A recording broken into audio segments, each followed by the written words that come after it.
Hey, this is Bobby. And this is Peter from Soundtrack to Monday, and you're listening to RageRockRadio.com, straight out of the 603. Word! Where did you go now? Welcome, everyone, to another edition of Hidden Track here on RageRockRadio.com. Matt Connerton back with you again for another week, and with me are two of the members of Soundtrack to Monday. How are you guys? Awesome, Hello. Awesome. How you doing, man? Good, good. Well, please introduce yourselves and tell us what you do in the band. Bobby Whitworth. I play bass. Peter Higgins, lead vocals. And how many guys are in the band total? There's 4 total. Okay. Yeah. Where's your other half? Guitar players out in Chicago, being a musician, doing some kind of musicians Oh, retreat okay. thing, and Yep. The drummer had prior commitments. yeah, Prior Yeah, commitments. Prior commitments. We're family guys, and his family took over the scene tonight. So Family is more important than RageRockRadio.com. On behalf of Hammer, I am horrified. I'm sorry. He's That's also all right. the quietest member of the That's of the true. team. He so- probably Oh, could- well, the hell with him he then. makes a good paperweight. He does. Oh, well, you know. that's just as well then. He would have just brought us all down. Forget it. So, how long has Soundtrack to Monday been together? Is this a fairly new project? a little over a year now, Okay. All right. so not too new. We've been playing quite a bit. Well, the core of the band, Soundtrack to Monday, was around As Betterman's Rule for quite a while, and then they broke off as a 3-piece for a few months, and then when I came on, so the 4 of us now, it's been just over a year now. Exactly. Yeah. But the other 3 of us in the band, the instrument players, if you will, we actually have been playing together for going on 12 years now. Really? Yeah, in many bands. Oh, okay. Good foundation. So did it become this band officially Soundtrack to Monday when you came on board, Peter? Is Actually, that- we were already called Soundtrack to Monday when Oh, okay. Byron and I were doing the lead vocals, Byron being the guitar player. Uh-huh. We started out as just a 3-piece with the 2 of us kind of mixing it up while we were looking for a singer. yeah. And, we talked to some people. Nobody really clicked. And then one time, Byron happened to be hanging out. I think, was it a Josh show or Flambeau. somebody? Was somebody? I don't know. Yeah. And they said, hey, he's looking for a band. We're looking for a singer. Boom. First practice. We had a gig the next week. It's nice when it comes together quick like that, because when Very quick. when it just feels right off the bat, then you know you've got Absolutely. something good Yep. that's hopefully going to last. So that's great. Well, we've known Peter for quite a long time. I mean, we had met back in, 99, 98, but Yeah. they knew you guys. You knew the other guys well before Technically, I've known Byron, kind of knew who he was when we were in high school Right. together. So, Okay. So you guys have both individually played in a lot of bands, I assume, probably Oh, yeah. before this. I mean, that. Absolutely. you, Bobby, you were in Betterman's Rule, and what else? Blue Matter, Yeah. Remember Blue M3AC, and the Josh Logan band, pretty much Yeah. the same band. Played with Sure. Josh Logan for years and years and years. Okay. And bands back in college in Oklahoma. Sure. Different stuff back then. Is that where you're from originally, Oklahoma? I am from Oklahoma. Okay, yeah, 'cause I still hear a little bit of the It comes of the out, accent. Yeah, yeah. especially the more tired I get if this goes too long. Oh, really? Yeah. Oh, yeah, I'm just going to start getting a southern drawl, I'm telling you right now. Uh-oh. And Peter, how about you? Before this band? before this band, I was in Fear of Flying. Yep. Before Fear of Flying, I was in 24/7, and before that was Sweet Rage. Okay. So many bands other than those. Yeah. But those are the 3 main bands that I was in. Okay. And where does the name come from, Soundtrack to Monday? That's actually me. I come up with all my band names, pretty much that Really, yeah? I've been in, come up with them all. And this one, what I typically do is actually take my entire CD collection, or nowadays it's the iTunes collection. Sure. Sort it by song name, and I read every single one of them. Write down anything that looks remotely interesting. Yeah. And I've got, like, I don't know, something like 100 and something gigs of music, and so it's like, Oh, I've sure, got a yeah. lot of choices. And when I'm digging through it, all of a sudden I happen to find a few things, and one of them was Every Monday, was actually what I wanted to call the band at first. It's a Butch Walker song. Yep. But there's about 20 other bands that had that name on MySpace. So Really? so No I kidding. said, yeah. So Huh. I said, nope, not that one. But I love the word Monday. It just Yeah. kind of was nice. And there's a song I really love by a band called Soul Coughing called Okay. Soundtrack to Mary. Okay. And so, boom, I was like, well, that's a great name. Yeah. Who the hell's Mary? Let's put Monday in there. The name was born. Did the other guys get on board with it right away? or- Yeah. Yeah. Yeah, Cool. absolutely. Cool. The really cool thing about that name is when I first talked to Byron about joining the band or coming down to try out for them, I was on the phone with him and I'm talking back and forth. I said, so what are you guys calling yourselves right now? He says, Soundtrack to Monday. it really took me by surprise because at that time I didn't have a band. I've got my own little recording thing going on, and I was recording, quote unquote, a solo album, which was going to be called Soundtrack to One. Really? I always liked the soundtrack, and he liked the Monday, and it's just funny how the soundtrack to that whole thing kind of came together. It was almost meant to be. Yes, yes. That's very cool. Serendipitous, if you will. Ooh, good There's a word. Ding me, come on. Yeah, that he deserves a ding. it. There we go. Absolutely. Oh, there you go. There you go. So, what do you guys sound like? Everyone hates this question. It really, it is one of those questions that you just, you know it's coming. Yep. You cringe, you hear it, Oh, and yeah. you go, we sound like... I held off on it this week. Usually I hit the band with it right away. What do you guys sound like? I waited 5 minutes into the interview. That's for you guys. awesome. Thank you, though. Yeah, no problem. Thank you. No problem. I'm That's great. feeling Give us generous. a little, let us settle in a little bit. Yeah, exactly. Yeah. In my opinion, I'll just throw it out there. We sound like a rock band that loves what they do. It depends on the song that we play. Every band's going to say that every song sounds different, has a different Sure. influence. But the sounds really range from a classic 80s kind of sound to a today's kind of sound. It's our influences are so varied and so wide that we don't write a song thinking we're going to sound like this. We're going to write it in this style. It just comes out, and it really depends on the song that you listen to. For anybody to make up their mind and say, well, they either sound like this or they sound like that, Right. or, to me, we sound like us. Yeah, because I'm thinking it must be an interesting confluence of influences that you guys bring. yeah. For example, Betterman's Rule sounds very different than Fear of Flying and so Mm-hmm. forth. So, well, let's hear something. What do you guys want to play? Why don't we play title track, Lift Her Up? Okay. Lift Her Up from Soundtrack to Monday here on The Hidden Track on RageRockRadio.com. RageRockRadio.com. The heaviest place on the internet.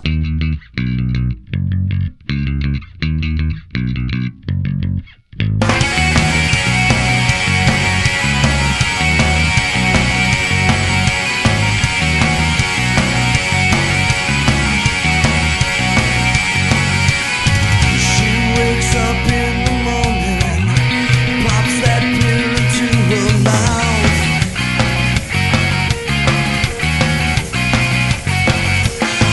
She's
Trying to find that special instrument with great service? Indie Music Store in Milford, New Hampshire has what you need. 603-673-2733. New and used instruments, sheet music and books, student rentals, trade-in and consignment. Owned and operated by Jeff Harrington, a custom drum maker who specializes in drum sales, repairs, and restoration. Indie Music Store, located at 307 Elm Street in Milford, New Hampshire. 603-673-2733. Or visit them on the web at indiemusicstore.biz. Indie Music Store, independent store for independent musicians. Looking to amp up an event or party? Call Loudkeeper Sound. In New Hampshire, 603-289-1409. Indoor-outdoor concerts, festivals, public address speaking, conference meetings, outings and parties and more. 603-289-1409 or on MySpace at myspace.com/loudkeeperaudio.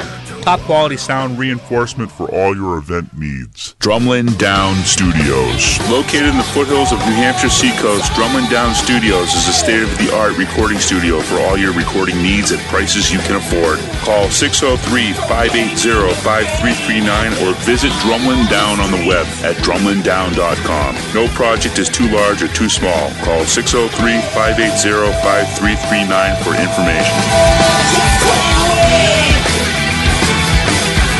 Drumlin Down Studios. Look himself. Lift Her Up from Soundtrack to Monday here on the Hidden Track. So now what's the plan, guys, as far as, do you have an album coming out that you're working on, or what are you doing? We don't have definitive plans as far as a full length. We're taking things one step at a time. Our first goal was, to get out there and just get the name out there, play as many shows as we could. Yeah. And put out a 4-song EP just to get some of the original stuff out there, because we do 99% of the gigs we play are cover gigs. Would I personally like to put out a full length? Yeah, I'd like to put one out next year. But if it comes, it comes. If it doesn't, it'll be a 4-song here, a 4-song there. Sure. We don't want to force the tunes. Right. We want to make sure they're right, what we like and feel. We've actually played together probably 12 to 15 originals so far, but really it's all boiled down to 5 or 6 that we play at all. Because we're really picky. We've been playing long enough and we're all good enough that we know we can be picky. And since the majority of our gigs are cover gigs, we don't have that pressure to keep producing 30, 40 originals to try to keep it fresh. Right. What kind of covers do you guys do? I mean, does it kind of run the gamut? We play everything from Rage Against the Machine to Rihanna. Really? Yeah. We do some Bobby Brown, we do some Aha, we do some Big and Rich, we do some Bush. It's if it's a good song that's come out in the last 30 years, we probably do it. Yeah. Or we're probably on the way to learning it. Definitely. Do you have a set list when you hit the stage, or is it just kind of a spontaneous thing where you go, yeah, let's pull out whatever, depending on what the crowd's into? Or... I spend a lot of time making set lists. And Bobby is making the set list guru. Really? Yeah, I just make the set list. I mean, based upon experience. Just watching what we're doing and stuff, and seeing what works, and mixing stuff up. Try to do connections and try to keep it all straight, and try to keep everybody to understand when those songs will be connected. And right. And the first 2 sets are always we pretty much play by his rules, but the third set, by that time, I usually get up there and go, Bobby, we're not starting with that one. We're going to start with this one, and 9 out of 10 times the third set usually ends up being all requests. Yeah. Because we play so much, we know so many songs that, between the first and second set, people will say, oh, can you play this? Can you play that? And by the beginning of the third set, we've gotten so many requests that we're just like, screw it, we're just going to play all requests this set. So he usually does up a third set, but... Yeah, it's pretty much, the third set is just a list of songs. Right. When you get to that point, do you ever take a stab at something that you haven't played together as a band? Oh, yeah. Really, yeah? Yes, we we played in Leominster probably 2 months ago, and there was this girl there that was... Psycho. Thank you. I didn't want to say that, but yes, she was special, and she had some issues with men, and she was going through some things, and she frightened us. And she frightened you how? She frightened us because she was very mouthy, and she asked us if we could play "Suck My Kiss" from Red Hot Chili Peppers, and we'd never attempted the song before. Yeah. And I kind of went, well, we could probably pretty much figure out just about anything. I'd done it years ago, and Byron kind of knew it a little bit. And all of a sudden, now that meant to her, we could play the song and we were going to play the song. And now in her mind, if we could play it and we've played it in the past and we don't play it, we're going to meet the fate of the bench that got the beat down outside in between a couple of sets. Wow, the really? story's getting long, but yes, to answer the question, we have played songs that later on actually became songs that we sat down and learned afterwards and went, I kind of like this song, and became a regular part of the set. Yeah, but she did. yeah. She asked us before we started the first set. She stayed the whole night. The whole night. No kidding. We played played it. the last song. Yep. Yeah, wow. Well, you sent her home happy. That's good. I don't know if she was happy. Well, but or we something fulfilled like a it, yes. request. She was really, really ticked off at Frankie Jr. and she was taking it out on I don't that know who bench. Frankie Jr. We have was, no but clue who that is. Man, I hope she never ran into that cat. Did she talk with that thick Massachusetts accent? No, she No, was actually really? from Cambridge. Oh, She told us. Oh. She told us her whole life. Oh, really? Yeah. It was pretty intense. She had flip flops on, and she was breaking a bench with flip Oh, yeah. flops on. wow. It's pretty insane. Wow. So now for the originals, are they all the originals that you do play? Are they all new songs, or are some of them? Do you have anything that's kind of left over from because you've been in so many bands collectively? I mean, Well, there's one that we play pretty semi-regularly that they had written before I came into the band. sure. And we had And do you resent playing it? absolutely not. It's a great song. It's an absolutely great song. Okay. But Because I would resent it. well, That's they just must me. resent some of the ones we don't play out live that will probably at some point in time roll into sets. I've thrown in songs that I've written years and years and years Sure, ago. yeah. Never done with other bands, but they're my songs that I performed solo Right. acoustically. Right, yeah. And, No, it's natural. Yeah. So for the most part, most of it is just stuff that we're coming up with all together. Yeah. We don't have one main songwriter in the band. Generally, somebody will come in with just a riff, Yeah. and from there, the whole song will get written. Exactly. Okay. Nobody comes in with a core and says, stick to this core, and everybody, Sure. stick to this, and that'll be the song. Except for those few, like that, the one home videos that these guys wrote before I came in. It's pretty much the exact same song that it was before I was in the band. And what about lyrically?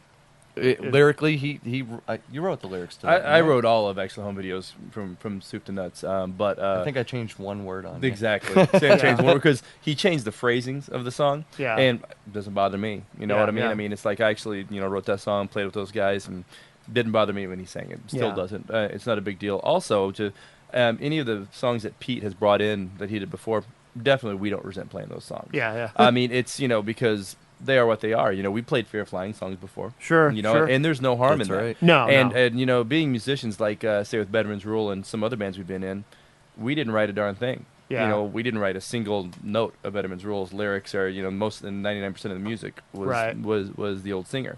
And so we're kind of used to that. So Yeah. we never have that resentment, and we're actually having trouble getting into writing. Because we're so used to completely different scenarios. Yeah. Where I'm used to people waiting for me to bring a song to them, and they're used to a Getting singer told what to play. bringing Right. a song to them. And I want these guys to just write, and I'm just going to sing whatever on top Sure, of them. And they're sure. like, but we need to know what you're going to do. Right, right. We'll So just it's- sit there with our instruments going, what do we do next? It's the best problem to have. Yeah, Because, oh, yeah. it's a mutual respect kind of thing where we want each other to be comfortable. Yeah. So- Very cool. Well, how do we find you guys online? How do people? Soundtracktomonday.com. Oh, that's easy. That'll bring you right to our it's our MySpace page, Yeah. right? And Okay. of course we're on the Facebook. Twitter, Yeah.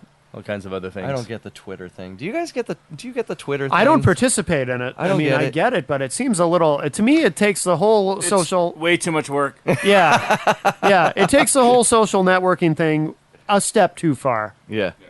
I've It's a never step too but far. he does it. Bobby does it, and Really? it seems that, like there are people that show up to gigs that are what do you call them? Tweet ups. They do Yeah. tweet ups. Well, no, from a Somebody marketing gets it, but I standpoint, I think don't. it's great. But I don't. Yeah, I just. Brought us lots of fans. So. No, that's good. That's good. God love it. The other get night I had the Fiends playing at the club that I book, and they said they twatted. Excellent. no. That was Hammer, by the I way. think they're using twat.com or twat.com. Yeah. No, did they pay for that? Or? I would imagine so. Some kind of a prostitution. The guy from the Union Leader's probably running it too. Oh, that's another story for another show.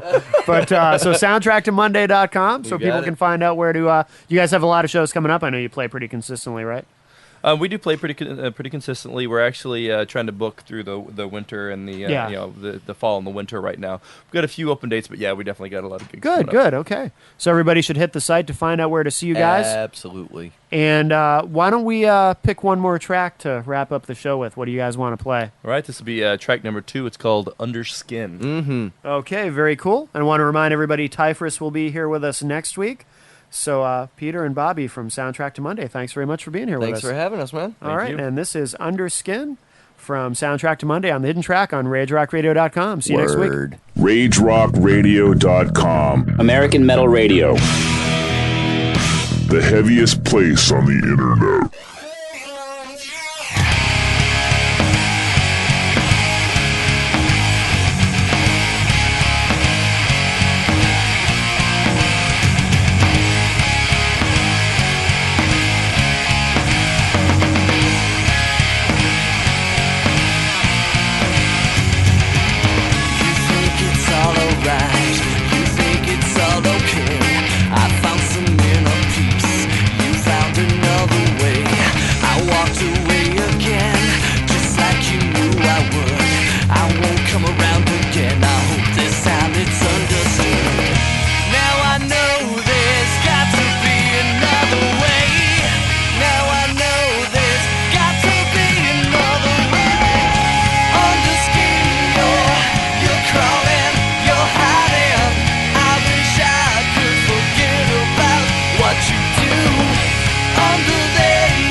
But you're playing with my mind. I know you love me because you told me